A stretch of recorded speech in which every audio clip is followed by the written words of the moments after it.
A wonderful welcome to our Christmas programme. And what amazing guests we've got, Killy. We have amazing guests with us. We just heard them, Noel Robinson, Lou Fellingham and Leah Sachs. And we also have Mark Green joining us later.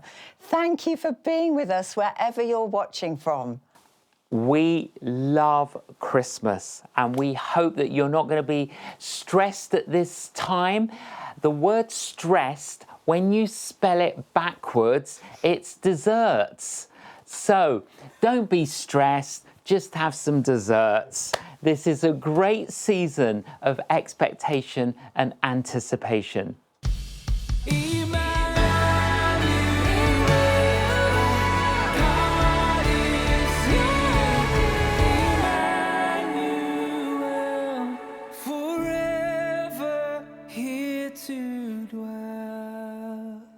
Christmas is a sacred season, and I like that word Advent, which inspires us to prepare with great expectation and anticipation.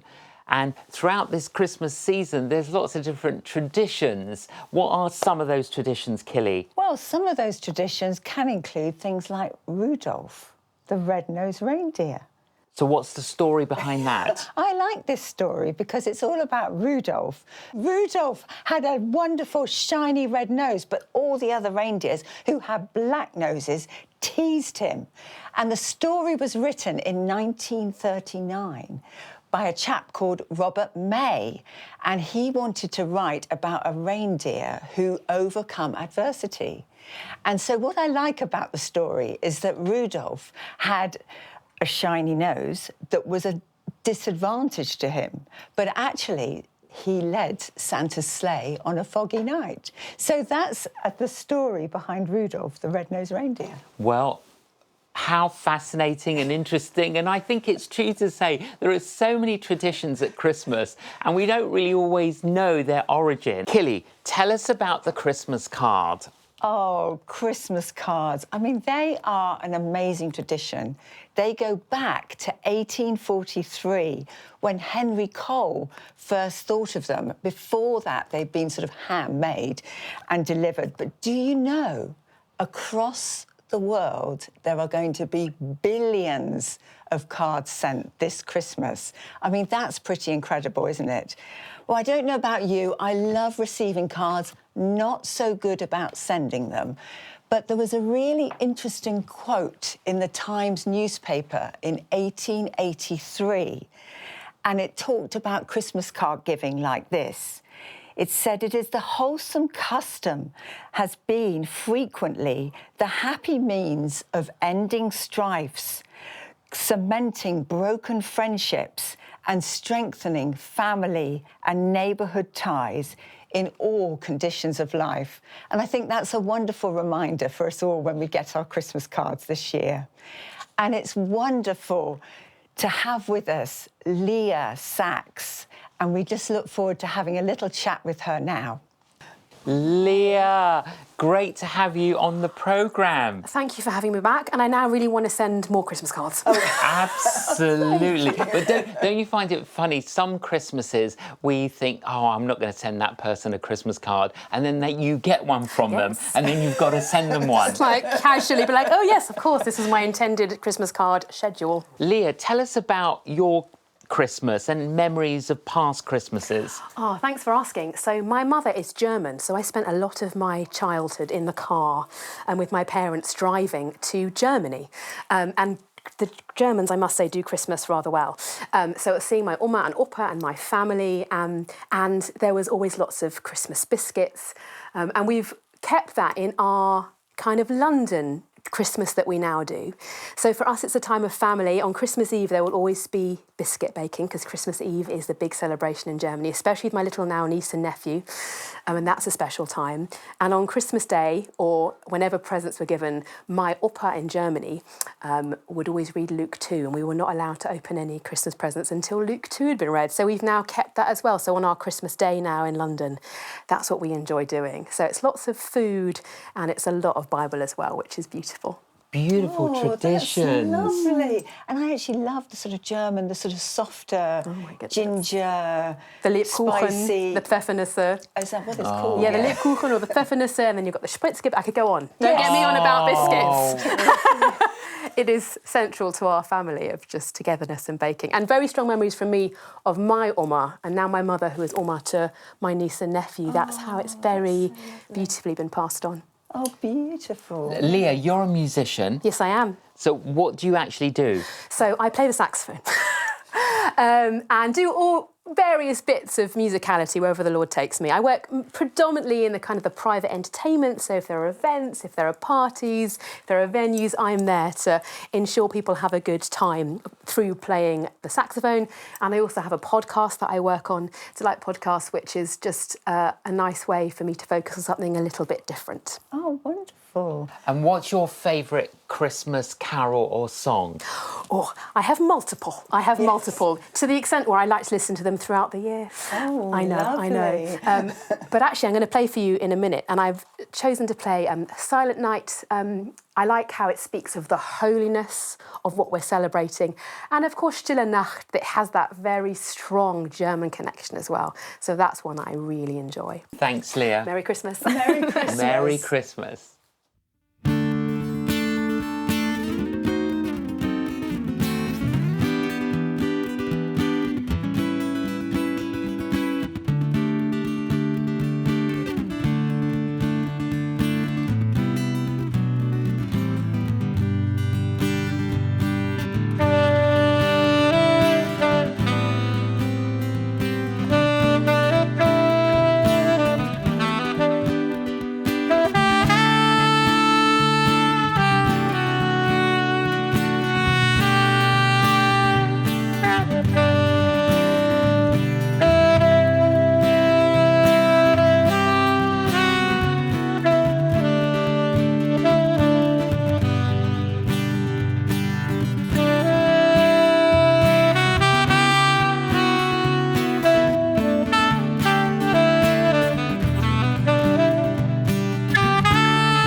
Oh, that's beautiful. Thank you so much, Leah, for that.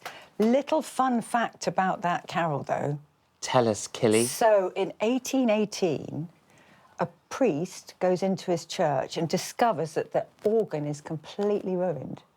And he's written a poem a few years earlier. He gives it to a primary school teacher and says, write some music for this. And he writes the music for the guitar. So it's, you know, interesting that imagine the panic of finding that your organ does not work. It's damaged on Christmas Eve, and you have to get it done that quickly. And they come out with such a beautiful song. Absolutely beautiful, Killy. No, it's really. amazing, It's isn't it? one of my favourites, actually. I know, and it's actually beautiful just hearing it on the saxophone as well with the guitar. So thank you so much, Leah and Noel, for doing that for us. That was beautiful. And we're going to invite another guest now, Killy. We are going to now invite another guest. It's very exciting. We have Mark Green with us here in the studio. So, Mark, welcome. Thank you. Mark, it's good to have you on the programme. Wonderful to be here. Wunderbar to be here.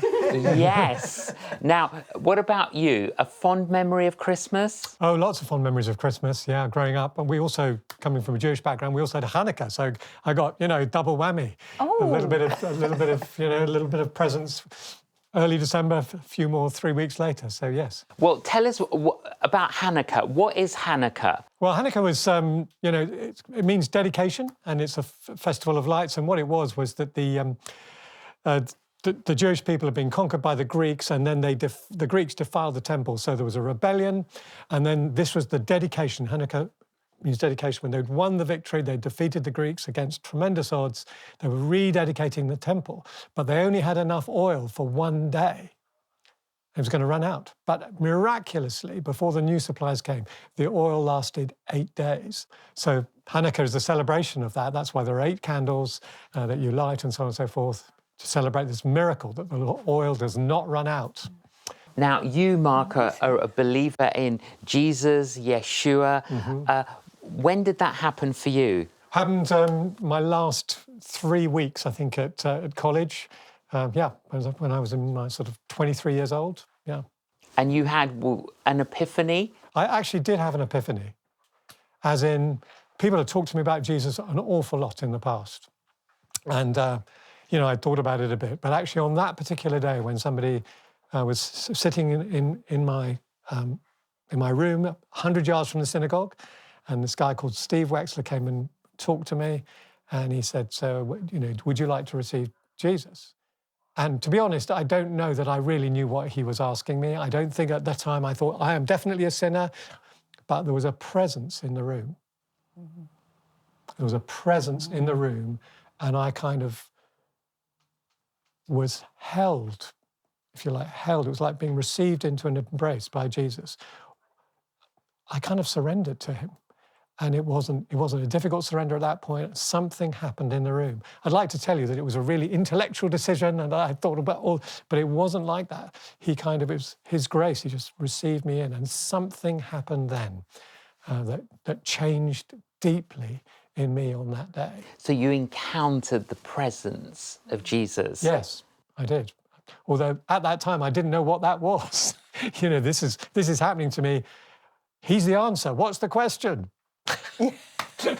Absolutely. I love that. I think that's wonderful. Now, obviously, being Jewish Yeah. and what we would say now a fulfilled Jew, you have read and studied both the Old Testament and the New Testament. Yeah. In the Old Testament, Mark, there are what are called messianic prophecies about the arrival of the Messiah. Tell us about those prophecies. Well, in the Old Testament, the scholars say that there are well over 300 predictions that the Jewish people would receive a Messiah, that there was somebody coming who would transform the world, really.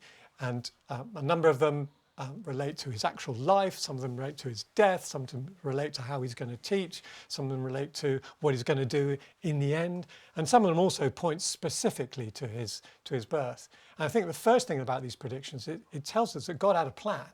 Jesus isn't some kind of random event that he sort of suddenly appears and, no, God has a plan for the whole of humanity and a plan for each one of us. And when it comes to Christmas, 700 years before Jesus is born, the prophet Isaiah says he's going to be born, this Messiah is going to be born to a virgin. Well, go figure, that's just impossible. But in the end, that happened 700 years later. 700 years before, Micah, the prophet Micah, writing about the same time as Isaiah, said it's going to happen in Bethlehem. 700 years later, it happens in Bethlehem. Now, Bethlehem, we know Bethlehem, but Bethlehem is a small town. It's not like the Messiah is going to be born in London. There's 10 million people there. No, it's a small town. And so that's where... And there's a story behind that story because of the entire Roman census. Yes, indeed. That made that facilitated that. Indeed. And Mark, another thing that you do, I know, is that you write poems. And you've been writing Christmas poems for how long? Since before the foundation of the earth. Well, about 30 years, actually. 30 years. 30 years. Yeah. Oh, wow. And you've compiled them in a book. Yes, this lovely book that's beautifully illustrated by a fantastic designer. Oh, that's wonderful. Can you tell us about the poem you're going to read? This poem is called Kings. And one of the things about the three wise men, they're also called kings, is they probably weren't kings, and there probably weren't three of them. Sorry, everybody. But to me, it's extraordinary that 800, 1,000 miles away, they decide the truth is really worth seeking. Yeah. I'm going to go on a journey, however many of them, I'm going to go. It's really, really worth seeking. And that God really honours their search. And I think he honours anybody's search. And although they get some things wrong, actually, no matter, they get to see the Messiah and realise that that Messiah is for them and for us. Oh, well, Amen. Please read it to us, Mark. We'd love to hear it. So this is called Kings. We were not three and not kings, at least not when we arrived, and really more curious than wise, craning for truth in starlit skies, but at least looking, at least checking what we thought we knew, a king born for the Jews. No, we were not wise, more stupid than wise, asking another king to point us to a rival's cradle, but at least asking and finding truth in the old scroll, truth a murderer would not recognise, but wary Herod was to ply us with winsome lies and play a deferential role. No, we were not so wise, more blind than wise, searching for a king for someone else, but at least searching and finding in someone else's king our end, the end of lifeless ways, the rule for all our days. Later, they fancied us kings. In that, there was only this truth. He who would wear a crown must first bow low, must first bow down. Oh, that's beautiful. Beautiful, Thank Mark. you so Beautiful. much, Mark, for that. That was wonderful. And that's taken from your book that you've put together. Yes, it's called Adventure, beautifully illustrated by a fantastic designer. Yeah, Adventure, the Christmas poems, yeah. Thank you, Mark. Thank you, Mark. And now we're going to hear from Lou singing Angels from the Realms of Glory. What a beautiful carol this is.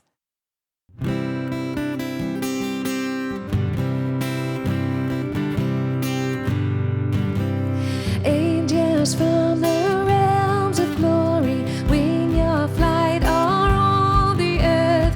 He who sang creation's story, thou proclaim Messiah's birth.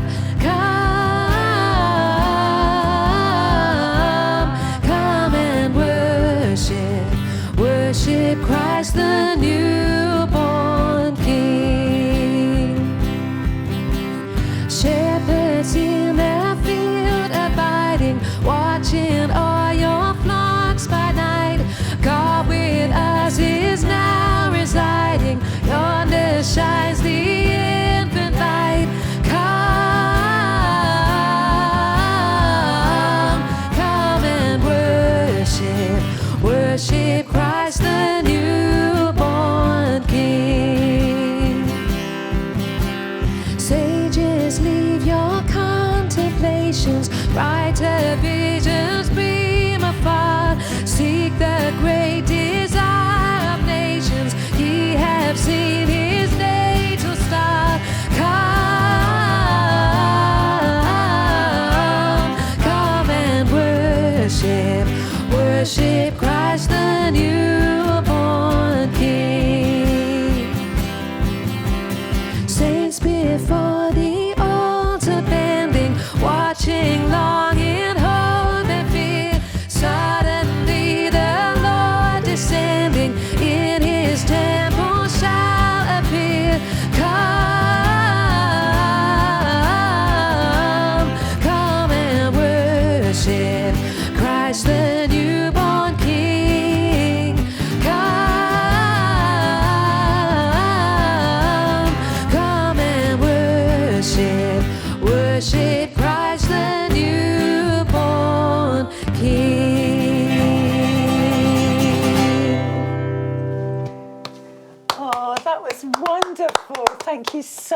much. That was absolutely fantastic. Mark Greene spoke in his poem about wise men, and they're referred to in the original script of the Bible. Now, I do have to confess, those two words don't always go together, wise men. What would have happened if they were wise women? Well, if they were wise women, they would have arrived on time, they would have brought a casserole, they would have helped with the delivery, and they would have brought far more practical presents.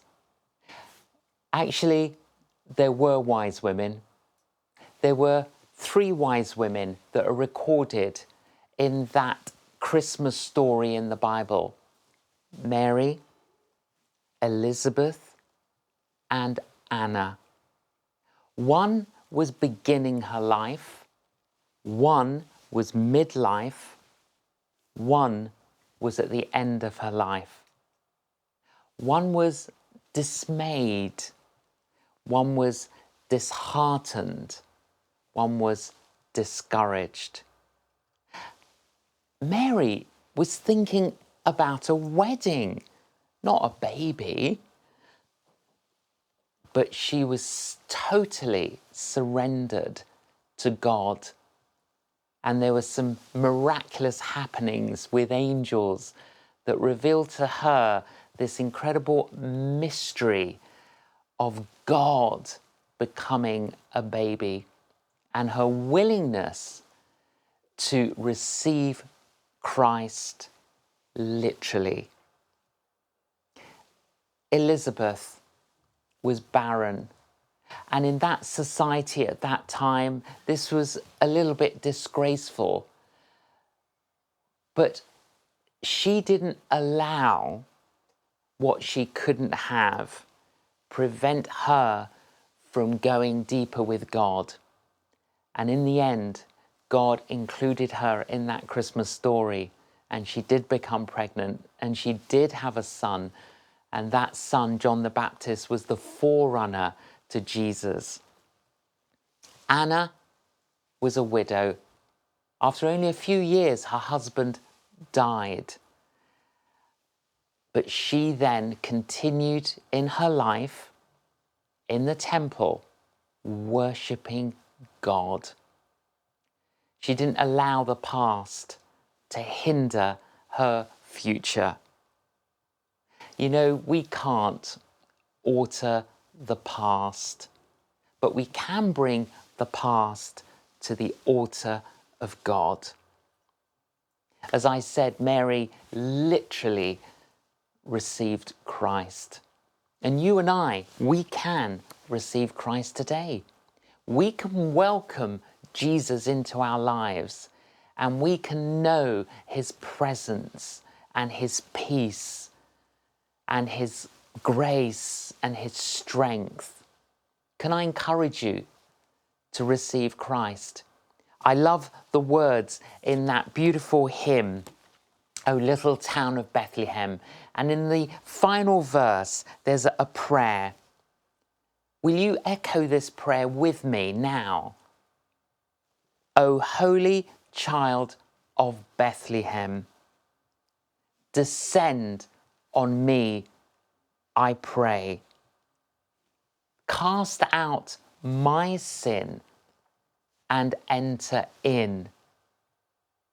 Be born in me today.